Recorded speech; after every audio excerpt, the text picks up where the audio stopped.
खुलुमबाय बेलासिनि गाहाम हामलायनाय जासिहरबाय दिनैनि 15 जुलाइ 2020 सुनिबार फैदो दिननि माखासे हेडलाइन निउज इम्पर्टेन्ट निउज आरो ब्रेकिं निउजफोरखौ फारि मिथिना लानि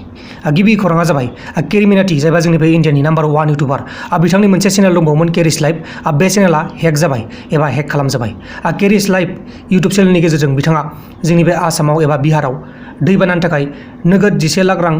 हरदोंमोन नाथाय बेनि चेनेला हेक जाबाय लासैनो फैफिननोबो हागौ नाथाय दासिम फैफिनथ'वाखै जेब्ला फैफिनगोन नोंथांमोननो आं फोरमायगोन लोगोसे दिनै दहाय सानाव जम्मु एन्ड काश्मीरनि श्रीनगराव सानै उदखारिफोरखौ गावथारदों मिथिनाय बायदिब्ला सिकिउरिटि फर्सफोरा अपारेसन खालामनानै बिसोर सानै दुथांफोरखौ गावथारनो हादों होननानै फोसावनाय जादों जोबोर मोजां खौरां गुबुन खौराङा जाबाय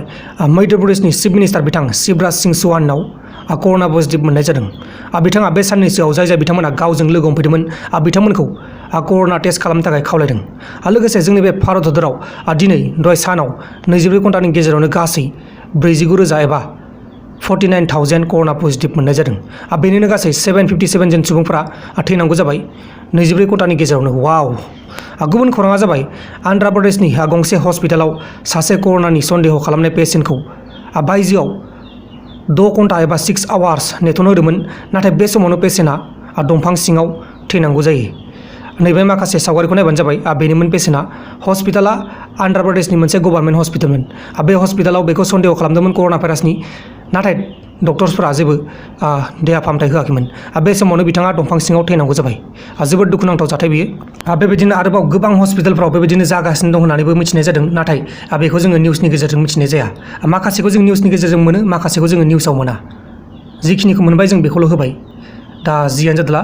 दानिया फैदो दिननि माखासे हेडलाइन निउसफोरखौ फारियै मिथिना लानि गिबि हेडलाइन निउसआ जाबाय दिल्लीनि सिराक होननाय मोनसे जायगायाव सासे 33 बोसोर बैसोनि आइजोआ आखाइ सानायनि थाखाय पेन किलार जादोंमोन नाथाय उन्दुलांनाय समावनो बे आइजोआ थैनानै थाबाय बे आइजोनि मुङानो जाहैबाय पुनम राय गुबुन हेडलाइन निउसआ जाबाय गुवाहाटीआव सासे 16 बोसोरनि गथ'साखौ गाज्रियै बुदोंमोन पुलिसफोरा बे पुलिसखौ जायबा पुलिसा बुदोंमोन बेखौ बे पुलिसखौ साख्रिनिफ्राय होखारनाय जाबाय एबा सासपेन्ड खालामनाय जाबाय जोबोर मोजां बेबायदिनो मोननांगौ पुलिसफोरा बिराद गरम जागासिनो दं माखासे पुलिसफोरा गासिबो नङा माखासे पुलिसफोरखौ रेसपेक्टबो होयो आरो माखासे पुलिसफोरखौ गाज्रिबो मोनो जाय बिथांमोना मोजां खामानि मावगोन बिथांमोनखौ रेसपेक्ट होगोन आरो जाय बिथांमोना गाज्रि खामानि मावगोन जों बेखौ गाज्रि मोनगोन दानिया फैदो गुबुन हेडलाइन निउसआव गुबुन हेडलाइन निउसआ जाबाय जोबोर गिदिर खौरां बे खौराङानो जाहैबाय जोंनि बे क'क्राझारनि जोंनि बे बिटिसिनि क'क्राझारनि दानतला मान्दारिया होननाय मोनसे जायगायाव बा एरियायाव दिनै जोबोर गिदिर जाथाय जादों गावनि सासे 15 सान जानाय एबा 15 डेज जानाय गथ' गोरलैखौ सासे सुबुंनो